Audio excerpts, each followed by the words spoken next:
Hello, fishies. Welcome back to another one of our Smash mural pieces. This week we are doing Rob, which I don't know if you guys know a lot about Rob, other than he's like a cute kind of derpy robot.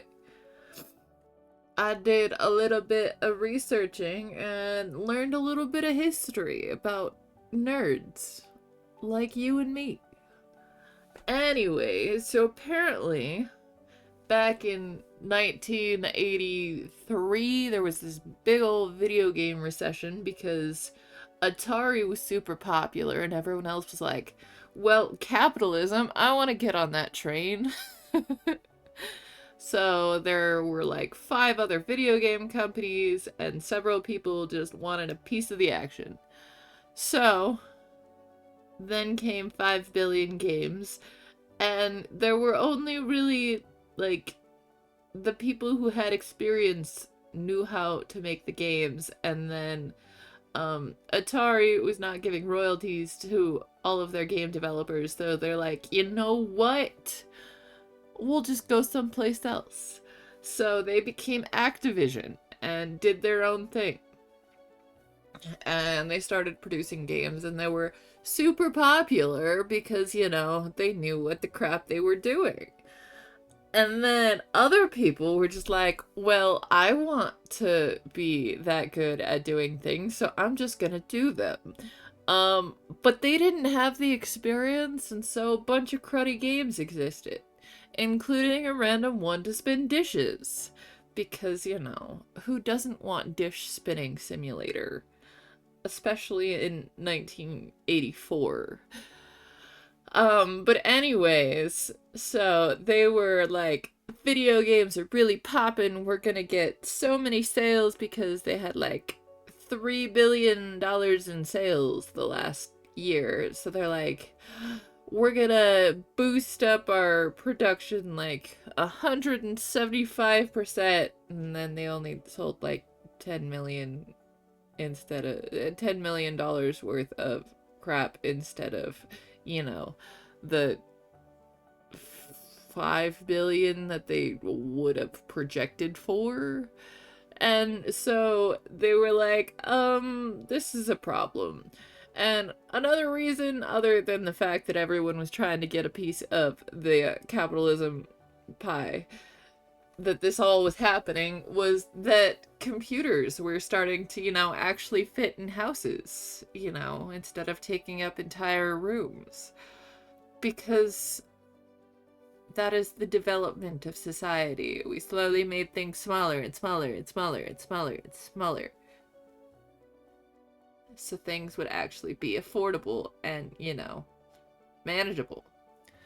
So, Nintendo had this big old idea of, well, what if we're not a game console? What if we're just a really complicated toy? And so they were just like, how can we make that work? And then came Rob, a cute little derpy robot that you could build that would play a couple games along with you. He would like lift his little arms when you would move things and go from side to side.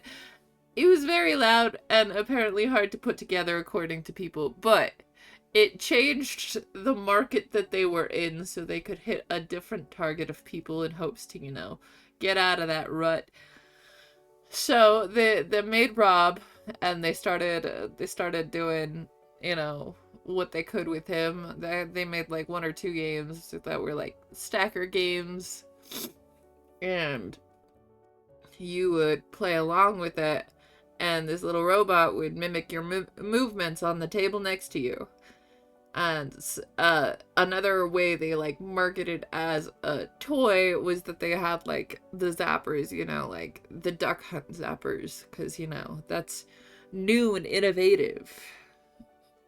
It's crazy to think that that was like the starting point to like motion activated things like that.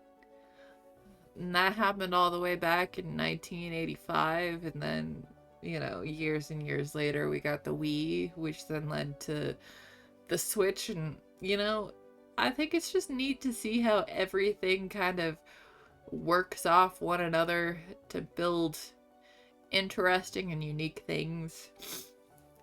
And now you guys know a little bit of history. And apparently this crash in Japan was known as the... Give me a second. As I lose my notes. It was called the Atari Shock. Because it's all Atari's fault. So, when you think about this and you think about this history, just blame it all on Atari. But yeah.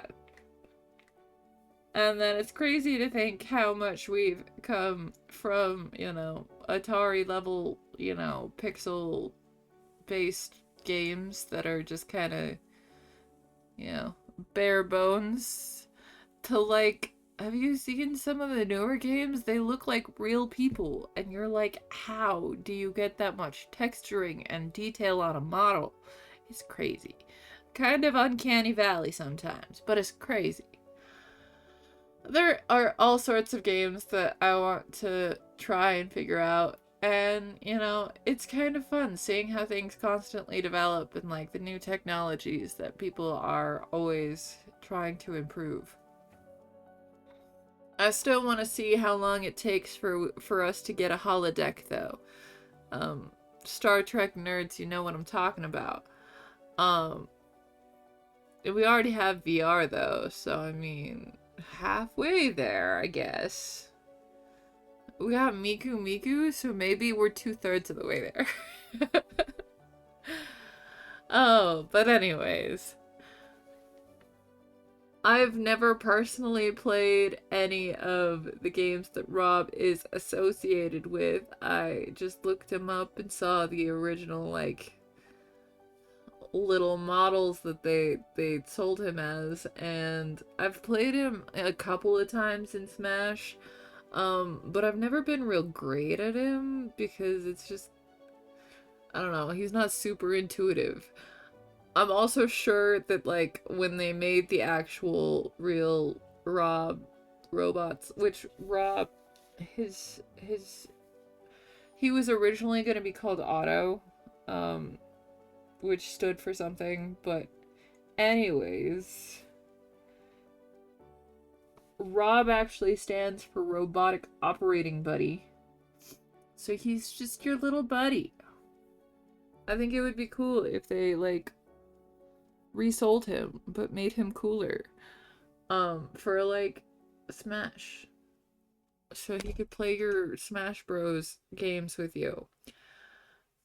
But also, I feel like maybe the hype is gone. His design really reminds me of the movie Short Circuit, though. I don't know if you guys have ever seen it. But, like, that one's also about a derpy little robot. And he gets struck by lightning and becomes sentient, but not evil. Because that's an important distinction. Because most of the time with robot movies, when they become sentient, they somehow become evil, and it's a problem. No, he just wants to survive and he wants to make friends and really likes the Three Stooges. I think that movie came out in, like, the 80s or the 90s. It was sometime around that same time, which I feel like that, like, robot type is... that, like, robot shape is very, I don't know, prevalent around that time. Because, like, robots have, like, changed a lot throughout the years and genres. Because I feel like they've just gotten more and more human, which is kind of freaky.